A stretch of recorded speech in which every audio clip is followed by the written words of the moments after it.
राम राम दोस्तों, केदारनाथ से रामेश्वरम तक 7 शिव मंदिर जो देशांतर रेखा के हिसाब से एक ही कतार में है। 2 ज्योतिर्लिंगों के बीच 5 तत्वों का संतुलन बनाते 5 शिवलिंग उत्तर से दक्षिण तक 79 डिग्री पर मौजूद है। पांचों शिवलिंग कम से भी कम 1500 से 2000 साल पुराने माने गए हैं। उत्तराखंड के केदारनाथ और दक्षिण भारत के रामेश्वरम ज्योतिर्लिंगों में एक अनूठा संबंध है। दोनों ही ज्योतिर्लिंग देशांतर रेखा यानी कि लैंगिट्यूड पर 79 डिग्री पर मौजूद है, जो उत्तर से दक्षिण तक भारत को 2 हिस्सों में बांटती है। इन 2 ज्योतिर्लिंगों के बीच 5 ऐसे शिव मंदिर भी है जो सृष्टि के 5 तत्व यानी जल, वायु, अग्नि, आकाश और धरती का प्रतिनिधित्व करते हैं। 5 में से 4 मंदिर ऐसे हैं जो तमिलनाडु में स्थित है और एक मंदिर जो आंध्र प्रदेश में स्थित है। तिल्लई नटराज मंदिर जो कि तमिलनाडु में स्थित है, ये आकाश तत्व का प्रतिनिधित्व करता है। दूसरा मंदिर है अरुणाचलेश्वरम जो कि तमिलनाडु में स्थित है और ये अग्नि तत्व का प्रतिनिधित्व करता है। तीसरा मंदिर एकाम्बेश्वर नाथ जो कि तमिलनाडु में स्थित है, ये पृथ्वी तत्व का प्रतिनिधित्व करता है। चौथा मंदिर है जम्बुकेश्वर मंदिर जो कि तमिलनाडु में स्थित है, यह जल का प्रतिनिधित्व करता है। और 5वां मंदिर है श्रीकालहस्ती मंदिर जो कि आंध्र प्रदेश में स्थित है, यह वायु का प्रतिनिधित्व करता है। इस रेखा के एक छोर पर उत्तर में केदारनाथ और दक्षिण में रामेश्वरम ज्योतिर्लिंग है। यह महज संयोग नहीं कि ये 7 शिव मंदिर एक साथ एक ही कतार में आते हैं। 2 ज्योतिर्लिंगों के बीच ये 5 शिवलिंग सृष्टि का संतुलन बनाते हैं। ये सारे शिव मंदिर कम से भी कम 1500 से 2000 साल पहले अलग अलग कालखंड में स्थापित किए गए, लेकिन इनके बीच से पंच तत्वों और देशांतर रेखा का संबंध योजनाबद्ध ही माना गया। पौराणिक संदर्भों के मुताबिक रामेश्वरम ज्योतिर्लिंग की स्थापना त्रेता युग में भगवान राम ने समुद्र पार करने के पहले की थी। वही केदारनाथ की स्थापना महाभारत काल की मानी जाती है, जब कुरुक्षेत्र युद्ध के बाद पांडवों ने भगवान शिव को प्रसन्न करने के लिए उत्तर पथ के हिमालयों पर भगवान शिव की उपासना की थी। इसी तरह ये 5 मंदिर भी 5वीं से 12वीं शताब्दी के बीच बनाए गए थे।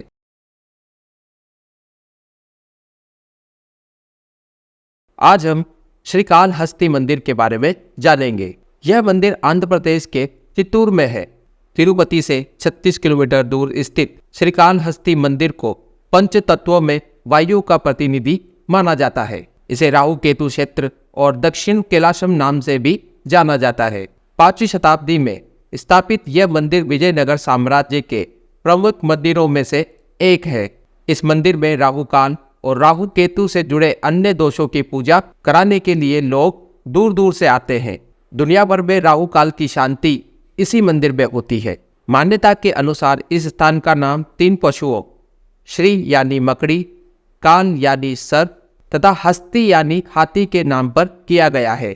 ये तीनों ही यहाँ शिव की आराधना करके मुक्त हुए थे। एक जनश्रुति के अनुसार मकड़ी ने शिवलिंग पर तपस्या करते हुए जाल बनाया था और सांप ने लिंग से लिपटकर आराधना की और हाथी ने शिवलिंग पर जल से स्नान कराया था।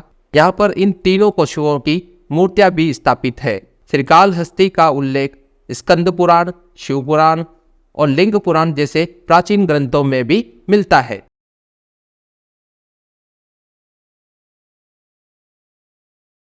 जम्बुकेश्वर या जम्बुकेश्वरार मंदिर तिरुवन्नैकलव जो कि तिरसी जिले में है। ये पंच तत्वों में जल का प्रतिनिधि शिवलिंग माना गया है, क्योंकि इस मंदिर के गर्भगृह में एक प्राकृतिक जल धारा निरंतर बहती रहती है। मंदिर करीब 1800 साल पुराना माना जाता है। कुछ पौराणिक ग्रंथों में भी इसका उल्लेख मिलता है। इस मंदिर की एक रोचक बात है, इस मंदिर में विवाह नहीं किया जाता, क्योंकि मंदिर में मूर्तियों को एक दूसरे के विपरीत स्थापित किया गया है। इस तरह के मंदिरों को उपदेशा स्थलम कहा जाता है। चूंकि इस मंदिर में देवी पार्वती एक शिष्य और जम्बुकेश्वर एक गुरु के रूप में मौजूद है, इसीलिए इस मंदिर में तिरुकल्याणम यानी विवाह नहीं कराया जाता।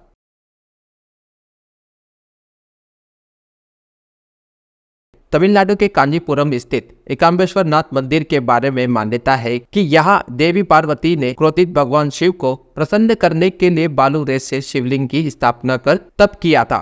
इस शिवलिंग को पंच तत्वों में प्रति तत्व का प्रतिनिधि माना जाता है। करीब 25 एकड़ क्षेत्र में बना यह मंदिर 11 मंजिला है। इसकी ऊंचाई लगभग 200 फीट है। 7वीं शताब्दी में इस मंदिर की स्थापना की गई थी। वर्तमान मंदिर चोल राजाओं द्वारा 9वीं शताब्दी में बनाया गया था। ऐसा माना जाता है कि मंदिर में अनेक वर्षों से एक आम का पेड़ है जो लगभग 3500 से 4000 वर्ष पुराना है। इस पेड़ की हर शाखा पर अलग अलग रंग के आम लगते हैं और उनका स्वाद भी अलग अलग है। इस पेड़ के नीचे माँ पार्वती ने भगवान महादेव की पूजा की थी और माता पार्वती शिव जी को प्राप्त करने के लिए उसी आम के पेड़ के नीचे मिट्टी या बालू से ही एक शिवलिंग बनाकर घोर तपस्या करने शुरू कर दी थी। जब भगवान शिव ने ध्यान पर पार्वती जी को तपस्या करते हुए देखा तो महादेव ने माता पार्वती की परीक्षा लेने के लिए अपनी जटा से गंगा जल से सब जगह पानी पानी कर दिया। जल के तेज गति से पूजा में बाधा पड़ने लगी तो माता पार्वती ने उसी शिवलिंग जिसकी वह पूजा कर रही थी उसे गले लगा लिया, जिससे शिवलिंग को कोई नुकसान ना हो। भगवान शंकर जी ये सब देखकर बहुत खुश हुए और माता पार्वती को दर्शन दिए। शिव जी ने माता पार्वती से वरदान मांगने को कहा तो माता पार्वती ने विवाह की इच्छा व्यक्त की। महादेव ने माता पार्वती से विवाह कर लिया। आज भी मंदिर के अंदर वह आम का पेड़ हरा भरा देखा जा सकता है। माता पार्वती और शिव जी को समर्पित ये मंदिर एकाम्बेश्वर नाथ मंदिर है। हम बात करेंगे अरुणाचलेश्वरम मंदिर के बारे में। इसे अन्नामलायार मंदिर भी कहते हैं। ये तमिलनाडु के तिरुवन्नमलई शहर में अरुणाचला पहाड़ी पर है। यहाँ स्थापित शिवलिंग को अग्नि तत्व का प्रतीक माना जाता है। 7वीं शताब्दी में स्थापित इस मंदिर का चोल राजाओं ने 9वीं शताब्दी में विस्तार किया था। 10 हेक्टेयर में बने इस मंदिर की शिखर की ऊंचाई 217 फीट है। यहाँ हर साल नवंबर दिसंबर में दीपम उत्सव मनाया जाता है जो 10 दिन तक चलता है। इस दौरान मंदिर के आसपास बड़ी मात्रा में दीपक जलाए जाते हैं और एक विशाल दीपक मंदिर की पहाड़ी पर जलाया जाता है जो 2-3 किलोमीटर की दूरी से भी आसानी से देखा जा सकता है। हिंदू पौराणिक कथाओं में भगवान शिव की पत्नी माता पार्वती ने एक बार कैलाश पर्वत के ऊपर अपने निवास स्थान पर फूलों के बगीचे में खेल खेल में अपने पति की आंखें बंद कर ली थी। यद्यपि देवताओं के लिए केवल एक क्षण के लिए ब्रह्मांड से सारा प्रकाश छीन लिया गया, वो पृथ्वी बदले में वर्षों तक अंधकार में डूबी रही। माता पार्वती ने भगवान शिव के अन्य भक्तों के साथ तपस्या की। तब उनके पति अन्नामलई पहाड़ियों की चोटी पर आग के एक विशाल स्तंभ के रूप में प्रकट हुए, जिससे दुनिया में रोशनी लौट आई। फिर वह माता पार्वती के साथ विलीन हो गए और अर्धनारीश्वर शिव का आधा स्त्री और आधा पुरुष रूप बन गए। अरुणाचल या लाल पर्वत अरुणाचलेश्वरम मंदिर के पीछे स्थित है और इसके नाम के मंदिर से जुड़ा हुआ है। ये पहाड़ी अपने आप में पवित्र है और इसे लिंगम या शिव का एक प्रतिष्ठित प्रतिनिधित्व माना जाता है।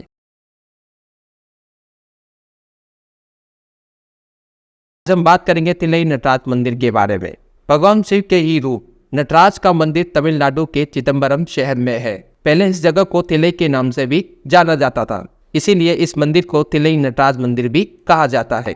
यह पंच तत्वों में आकाश का प्रतिनिधि माना जाता है। भरत मुनि द्वारा बताए गए नाट्य शास्त्र के सभी 108 रूप इस मंदिर में देखने को मिलते हैं। मंदिर की दीवारों पर भरतनाट्यम की विभिन्न मुद्राएं उकेरी गई है। वर्तमान मंदिर 10वीं शताब्दी में चोल राजाओं ने बनवाया था।